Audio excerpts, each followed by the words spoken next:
Schellenberger. Merci Monsieur le Président, Madame la rapporteure, Monsieur le ministre d'État, chers collègues. Je comprends bien que l'AME soit un sujet très sensible, soit un sujet politiquement exposé. Néanmoins, il n'en est pas moins un sujet qui questionne l'ensemble de nos compatriotes quant à la charge qu'il représente pour le contribuable et quant au nombre et aux caractéristiques de leurs bénéficiaires. La charge, je la rappelle, 1 milliard d'euros pour le contribuable national, c'est bien lui qui paye, le contribuable, et 300 000, c'est le nombre de bénéficiaires.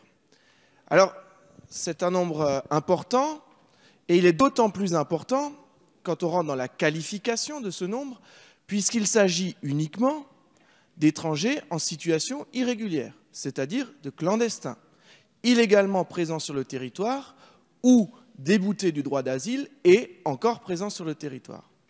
Et c'est bien à cette population-là que s'adresse l'AME. Pour toutes les autres populations, ce sont d'autres dispositifs de prise en charge. Donc mon amendement propose que le droit en matière d'accès à une couverture sociale ou à une prise en charge, plutôt à une prise en charge des frais médicaux pour cette population-là, s'applique de la même façon contributive qu'au contribuable général, à celui qui travaille, à celui qui est présent sur le territoire dans la légalité.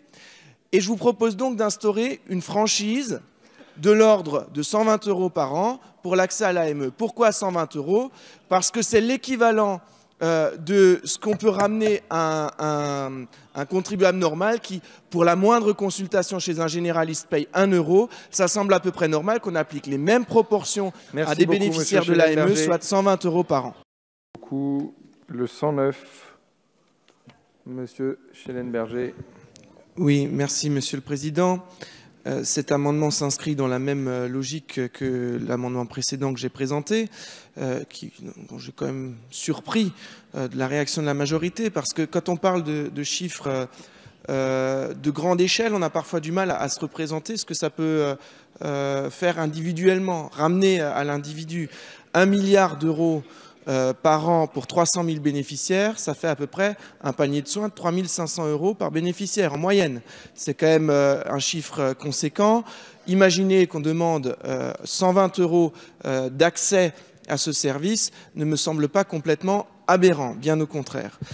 Pour autant, je peux entendre que cette logique d'un montant fixé dans la loi risque d'être par moments compliqué. C'est pour ça que je vous propose cet amendement numéro 109, qui me semble tout à fait acceptable, qui consiste à proposer au gouvernement de fixer annuellement le droit à acquitter pour l'accès à l'AME.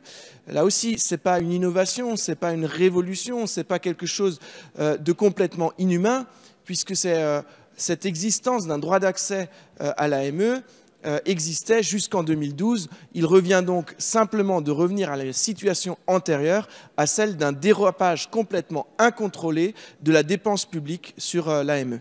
Merci beaucoup, Monsieur Schellenberger. Madame la rapporteure, quel est l'avis de la Commission sur ces différents amendements? Non, nous ne toucherons pas à l'aide médicale d'État dans ce texte, donc avis défavorable pour l'ensemble de ces amendements. Merci beaucoup, Monsieur le ministre. Un même avis défavorable. Mes chers collègues, je suis élu dans le département de l'Eure, où sont élus messieurs le maire et le Cornu notamment. Et j'ai échangé plusieurs fois avec eux sur les raisons qui ont pu les pousser à rejoindre En Marche et à s'engager dans notre démarche collective. Et ce soir,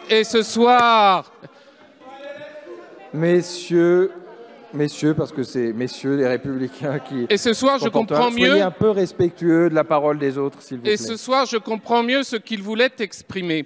Et moi, je regrette, parce qu'il y a un certain nombre d'entre vous, chers collègues, qui avaient à peine 30 ans, et je regrette vraiment que vous portiez ces idées d'un autre âge. Et les députés Front National sont partis, mais vous les représentez très bien. Merci beaucoup. Nous avons un rappel au règlement. Monsieur Schellenberger, vous avez la parole. Merci, Monsieur le Président. Ce sera un rappel au règlement sur la base de l'article 58.1 pour incrimination personnelle. Parce que Mes chers Laissez collègues, parler Monsieur Schellenberger. je crois qu'on peut avoir dans ce débat, dans cet hémicycle, des débats passionnés, des débats engagés, dans lesquels le ton peut monter par moments.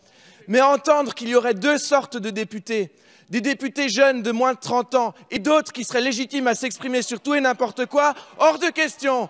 Vous avez prôné le renouvellement politique, nous avons réalisé le renouvellement politique dans notre famille, eh bien ne nous le reprochez pas. Ne nous le reprochez pas avec des arguments qui consistent à défendre des ministres qui, dans leur programme politique, défendaient les mesures que nous proposons ce soir.